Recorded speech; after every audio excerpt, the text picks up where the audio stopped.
pertanyaannya.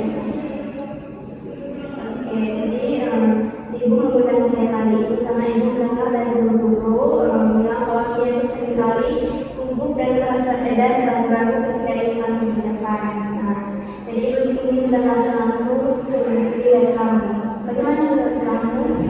Iya ibu, saya memang tidak terlalu berani untuk berbicara di depan kelas. Baik ya, kamu tidak perlu merasa khawatir. Di sini kamu bisa berbicara dengan santai dan tujuan saya adalah membantu kamu untuk memahami apa yang sedang kamu alami. Bisa kamu ceritakan apa yang biasa kamu rasakan ketika harus berbicara di depan kelas? Saya langsung ibu dan jantung saya langsung berdebar cepat dan saya takut salah untuk berbicara. Oke, apa yang paling kamu khawatirkan jika harus berbicara di depan kelas? Saya takut melakukan kesalahan ibu. Kalau saya salah, saya takut teman-teman menertawakan saya.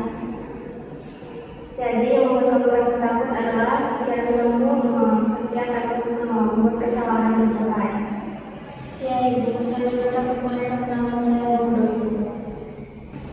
Sudah berapa lama kamu merasakan hal ini? Kalau untuk itu ibu sejak SMP ibu sebenarnya. Sampai sekarang juga saya masih merasa takut ibu.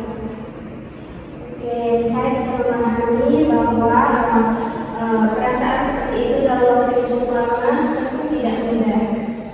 Nah, ya, dalam pertanyaan saya gunakan seringkali bukan situasinya yang membuat seseorang sangat takut, melainkan cara seseorang memandang situasi tersebut.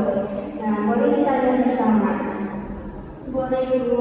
Oke, saya ingin bertanya, selama sekolah pernahkah kamu melihat teman yang melakukan kesalahan saat presentasi? Pernah ibu. Lalu apakah setelah itu semua orang menganggap dia bodoh? Tidak juga sih ibu. Apakah kamu sendiri menganggap temanmu itu bodoh? Tidak ibu, saya pikir dia hanya gugup atau kurang siap saja ibu. Menarik, jadi ketika orang melakukan kesalahan, kamu tidak menganggapnya bodoh. Kamu masih bisa memahaminya, namun ketika kamu yang melakukan kesalahan tersebut, kamu merasa diri kamu bodoh. Iya ibu, saya benar-benar memikirkannya seperti itu. Menurutmu, apa bukti yang menunjukkan bahwa jika kamu berbicara, semua orang akan menduga dan tawakannya? Kalau dipikir-pikir ibu, saya tidak punya bukti yang pasti, saya hanya takut itu terjadi ibu. Jadi selama ini ketakutan kamu itu tuh berasal dari dugaan daripada kenyataan. Sepertinya begitu ibu.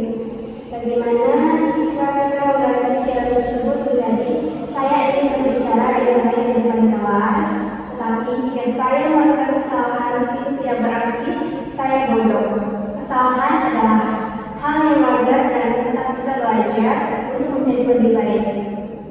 Kalimat ini mungkin terasa masuk akal ibu. Bagaimana perasaan kamu memikirkan kalimat barusan tadi? Saya masih sedikit gugup ibu, tapi tidak setakut sebelumnya. Bagus.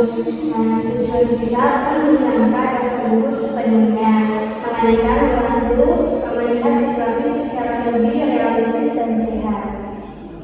Nah, sebelum kita mengakhiri sesi ini, menurutmu langkah kecil apa yang bisa kamu lakukan untuk meningkatkan kepercayaan diri? Mungkin saya akan mencoba menjawab pertanyaan yang diberikan oleh guru ketika saya tahu jawabannya. Itu langkah yang sangat baik. Selain itu, setiap kali mencoba pikiran, saya pasti ditertawakan. Coba ulang kembali pikiran rasional yang sudah kita susun hari ini. Baik ibu, saya akan mencobanya.